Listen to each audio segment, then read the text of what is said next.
And welcome back to the Film School for Marketers podcast. This is episode number 29, and we have a special episode for you today. As always, I am one of your hosts, Zach Basner. I'm joined always by my brilliant co-host, Mariah Anderson. The reason this episode is so special today is because as we've begun this podcast journey, Mariah and I, we've had some laughs, we've had some tears, but we decided not long ago that we wanted to add to our roster. And we had somebody in particular in mind. He is our lead video consultant. He's working with dozens of companies right now and their videographers on how to have a winning video strategy in sales and marketing. He is a brilliant guy, and we're so glad to welcome him on as the third co-host of the Film School for Marketers podcast, Mr. William Schultz. Woo! First off, thanks for having me, guys. I've been an Impactor for only 8 or 9 months now, and it's pretty clear that you, me, Mariah, Zach are 3 very, very brilliant people in the world of video, and I think we all have our own sort of niche in that world as well. So it's going to kind of be fun to be bouncing a lot of different ideas off and sort of pass the ball off to each other on leading these great informational podcasts. I've been a super fan since the beginning, you two. That's very kind. That's very kind. And yeah, to your point, 3 of us have very different vantage points when it comes to helping organizations with video. And so that's ultimately going to make this podcast more valuable for you, our loyal watchers and listeners. Getting into our episode today, one very common thing that all of us are going to deal with at some point in time, if we're taking video seriously, is how we set up and optimize a YouTube channel. Sometimes it sounds a little cliche. You talk about video marketing, okay, you got to talk about YouTube. But honestly, it is the foremost video search engine, and it's an important part of what we work on with our clients. And so that's why we talk about it a lot. In fact, Will has become quite the YouTube expert himself. And so today, I think really what we want to dive into is really what separates a business YouTube channel from maybe other channels that you've seen out there, and how you should think about your channel. So Will, set us up for success here in this episode. What are some of the major things that you want to talk about? Yeah, so this really is one of my favorite things to work with my clients on with is getting them to understand how the mindset of YouTube should be changing for a business compared to what everyone else's experience has been with YouTube as consumers. Because I think we can all think of the 3 or 4 like heuristic, great YouTube stars that we've all probably been watching ourselves. And there's just a very different objective of what we're trying to do with businesses by being the best answer to questions online through video than what those guys are doing, right? And so what I want to lead off this conversation with first is that difference in mindset and how we should really be thinking about approaching YouTube initially as a business. And then I want to talk about the different metrics that we should really keep our eye on more than any others to make sure that we're doing YouTube successfully, and a few strategies that businesses that are considering to starting a YouTube channel could do just at the beginning of their venture to make sure that they're actually making content that's going to be effective for their business and for their clients. Take us to the promised land. So three high level line items then. I love introducing people to YouTube because they always think about it initially as like, how do we make this perfect community? I think a lot of people now have seen like the River Pools or the metal roofing channel, and they want to get to that finish line before like putting in the baby steps up front. Ultimately, like simply put, if you're the right way, all you're really trying to get and create is being the best answer to really specific questions that your prospects are asking before they know who your business is, right? So really, we're not building a community at first as much as we're just trying to hunt for Google Snippets that we can own. I always call my videographers snippet collectors when they're making like YouTube content, because essentially that's what we want to nail first before we go and make these high level catch all be all, like let's make a community around like a law firm or like a software consulting company or a demolition company. All of those things don't necessarily need to get to that end goal right at the beginning of this. There's ways to bite this off in like a much easier to digest way, I think. Is there anything you've seen that has surprised you, even knowing that anybody can do this? Has there been anything like a certain type of video or a certain project or certain interest that you've seen that you were like, wow, it's definitely not true that that only people who have interesting businesses can do this well? Oh, definitely. And I'm going to bring it back to the law firm, actually, because they're just the scrappy one attorney law firm out of Santa Monica, California. Shout out to Santa Monica. But they really have, like, the trusted voice in their space is more specific than the average bear that starts to implement the ask you answer, right? They can only educate people on California law, and he's only in the trust and probate litigation, I guess, like, part of law. So that's still becoming a trusted voice in an industry, but that industry is so much more niche. And he has a hard time coming up with, like, what am I going to go make to answer my customers' questions the right way at the beginning? And so, like, the exercise that we did at the beginning of their YouTube channel was, like, let's write down, if we just had a magic wand, the 10 snippets that we would want to own that people put into Google, probably not YouTube. I don't know how many people are searching up law firm information on YouTube initially anyway, and be the hyper clear answer to that question before we go figure out, like, how to make that community, like I said. So the best thing and the most hardest, like, make or break of doing your YouTube channel the right way is really knowing what your prospects are looking up before they start to look up businesses that provide the solutions to those services. And a lot of businesses don't know those questions as well as they think they do. So how do you talk a little bit about how you find those then? Like, what tools do you use to identify what those specific questions are? Yeah, it's surprising how much you can get off of Google Analytics, just seeing the key terms that people are hunting for on your website and the reasons that people get their foot in the door there. But honestly, a lot of these questions can be uncovered by your sales team for the people that slip through the cracks and don't have those questions answered out of the gates. Like a software asset management consulting company that I work with based in Toronto, they have a really hard time because nobody needs their services until they absolutely need them. And the question that they want to hunt for online, that's the introductory question for them, is any prospect that puts this into Google, we need to answer it and start to build trust with them, is, why am I being audited by Microsoft? Because nobody has that situation happen until they get, like, some freaky looking email kind of deal. That's how they realize, like, we don't want to build this community of, like, DIY software asset management people before we become that Google snippet for questions like that, by answering that in the most unbiased, short and sweet way on the perfect platform for it, which is YouTube. So we need to look at our YouTube channel as less of this entertainment channel, the way that everyone else sees things, and see the channel as more of a content hub for the content that we're trying to rank on Google. And of course, there's other benefits as well when people are searching for stuff on YouTube. But really, for many of these businesses, it's just a hub where these videos will live so that people can find it.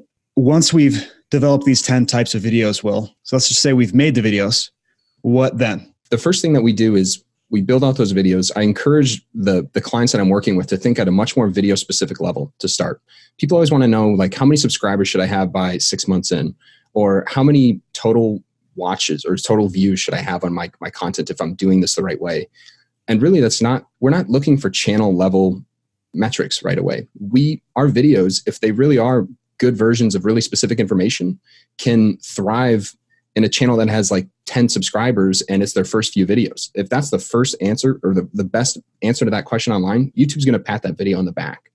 And so the first thing that I do is I help businesses to get the right metrics to actually start to make sure that they're doing their video content the right way. There's a lot of on-page SEO metrics that you get to affect with YouTube, right? Like, you can update your title, your tags, and do everything you can to be really clear with YouTube who to show this video to when. But the off-page SEO metrics are what YouTube algorithm cares about so much more, and what they refer to and weight in the algorithm much more. And so this is an oversimplified version of how I have people think about it out of the gates, but between click-through rate, audience retention, and then session watch time, if you can keep the balance of those three metrics in line, and they do kind of pull away from each other, so there is a balance to walk with them. If you can make every production decision and every publishing decision based on optimizing that video specifically to have a high click-through rate, a high audience retention, and a high session watch time, then you're doing everything at the video specific level to make sure that video is being optimized where it should be. And when I say you want to have a high click-through rate, a lot of times people are, like, tag stuffing, trying to show their video to everybody, and have it be searched as easily as possible. But that's not necessarily what we're doing with our content, right? We're making really specific videos that answer really specific questions while people are in a pointed, like, state of active education for themselves. So we don't want people to like stumble on our videos necessarily, because those are people that aren't going to necessarily watch them through and through. What we want is to have a low overall impression rate, which means that our videos are only being seen by people that are specifically looking for our answer, and then people that will almost definitely click on that content and will almost definitely watch it all the way through. And so that's how I try to pull my audience back from just thinking about it from this like channel wide level, and just first cut your teeth building those first 10 to 15 videos and do what I call like an SEO audit of that video on a week over week basis of optimizing your tags and A/B testing your titles and thumbnails to make sure that you're getting the most out of the existing content that you have. And then you'll start to see how the shape of your channel really builds out if you build it from the bottom up, rather than like this top down approach of saying like, we're the law firm for California, and these are the 4 pieces of content that you're going to see from us on a weekly basis. That's really hard for businesses to know how to do well and make effective content by staying in those parameters, especially service-based businesses who have a hard time seeing this community for people that just need their services, right? I want to go back to the SEO audit piece really quickly and ask you, in terms of when you take clients through that process, what are some of the things that you see produce the quickest wins, or that you typically recommend right off the bat to see a difference? I do a lot of handholding with this in the first 5 to like 10 videos that we're publishing on YouTube. But as long as you're having enough traction in this video, you should be able to do what we call like a week over week audit of how your videos are performing for the first month that they're published on YouTube. And there is a huge, huge benefit that you can have from just putting those 2 hours aside on like a Monday morning, just block off your calendar to look back at the last 30 days of videos that you've published. To on week 1, the first thing I do is I go look at what tags I have that are performing. Using TubeBuddy or vidIQ, you can see how your tags are ranking. And hopefully it's very clear to you which ones are bringing you like the meat and potatoes, the right audience for your content. And I side by side how my tags are ranking next to my audience retention. You're going to see in every single one of your YouTube videos, there's some drop-off rate within like the first 15 seconds of that video. And that is the people that got there and are like deciding, is this the content that I thought it was going to be, or is it not? And what I see, the drop-off rate of audience retention is the people that never meant to have the opportunity to click on that video in the first place, right? So assuming that we have the perfect answer to the question, because we can always point back at the video being the problem or the content not being good enough, but with the assumption that our video is perfect when we're optimizing for these tags, I look at my tags on a week over week basis and say, which tags do I feel like are bringing the audience that's sticking all the way through to the end of this video? And which tags are bringing the audience that dropped off in the first 15 seconds? And what we do is we cut the fat. So typically it's like removing 25% of your tags. And you'll notice if you don't even add any other tags, your other tags will start to rank more easily because you're being more clear with YouTube who to show this video to when. And so just by cutting the fat out, YouTube will give you more benefit of the doubt for the very specific stuff that you're trying to answer for. And typically at that time too, I do different iterations of the same versions of the tags that are ranking well. We know how searchers search for stuff so differently from each other. And really all you're trying to do is get into the heads of the people that would be searching for this information and watch not just the video, but like watch it all the way through. That's what we're really trying to go for with YouTube content. And that's how we build trust enough with YouTube content to make Google say, you know what? People watch 90% of this video 100% of the time. One thing I love that YouTube Studio did, and they redesigned all the analytics, they added a funnel on the dashboard that makes this really easy to understand. And so at the top of the funnel, you've got your impressions. So these are all the people that are seeing the thumbnail, the title. And then the middle of the funnel is the views. And then the bottom of the funnel is the retention rate. So as the old adage goes, garbage in, garbage out. If you're dumping a lot of impressions that aren't going to turn into qualified views, that aren't going to turn into long viewing sessions, then it's going to ultimately hurt content performance in general. Just for anybody who might be hearing this and going, well, I don't understand what the tags and stuff means. It's really just making sure that we're eliminating most of the garbage from going in the top. So we don't want to show that video to people who aren't qualified viewers. That really is the first 2 or 3 weeks of what I do to optimize my videos. And then the next thing that I do is I start to look at how my titles are performing. Is there a different way to do my YouTube titles so that they're more catered to the audience that has the opportunity to see it? Zach, I'm sure you remember working with Andrew from DPS Telecom, but we just did a big A/B test campaign with a lot of their YouTube videos because They are a remote monitoring company. They make really boring, dry, mundane videos, right? And there's no way around that. They're talking about how to set up remote monitoring systems. And they did this after they've gotten their tags to the point of like, wow, we really are ranking top 5 for any different way someone is going to answer this question. But let's go look at what videos am I competing with when somebody searches for that keyword. And we did this title optimization where we took like they have like telecom tower benefits is one of their original titles. And they just added telecom tower benefits dash which solution is right for you in all caps with a question mark.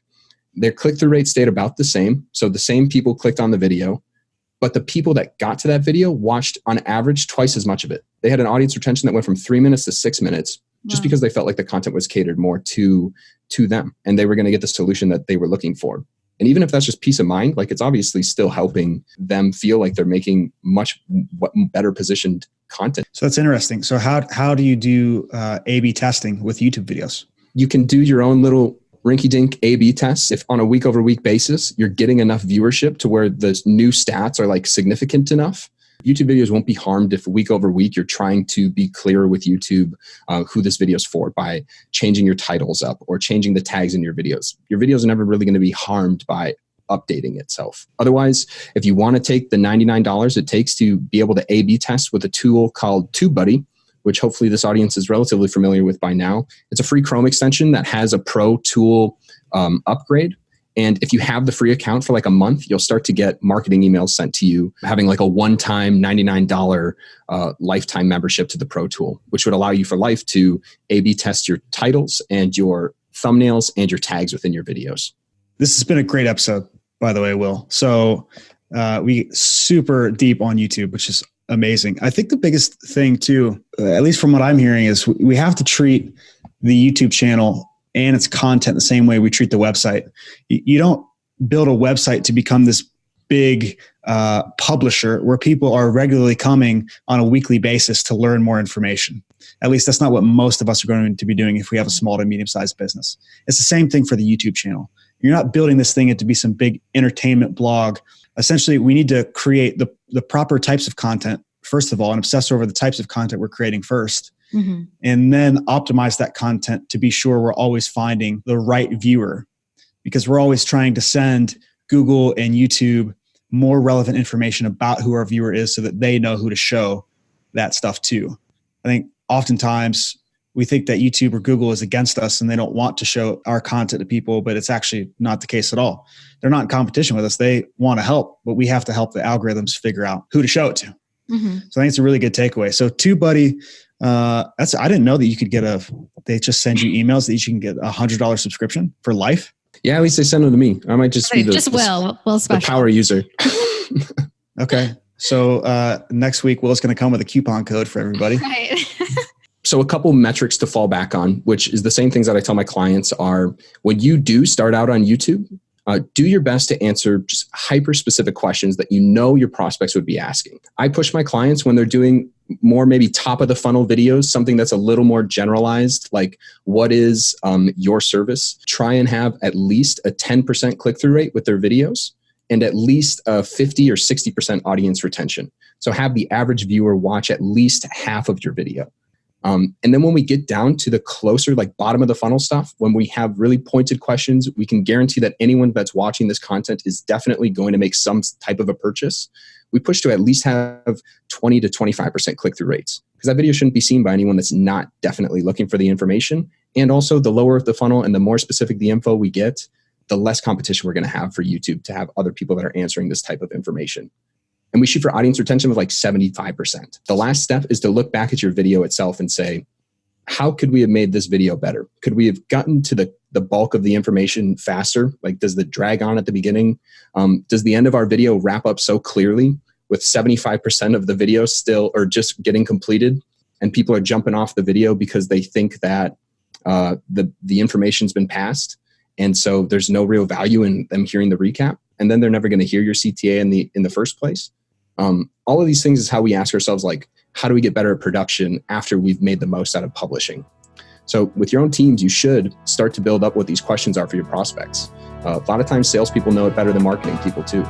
So you have any questions, feel free to drop them in the comments in YouTube. We will always jump in and answer you. And keep an eye on the Film School for Marketers YouTube channel, because we have got some awesome content rolling out in the next few weeks, next few months. And we look forward to seeing you next time.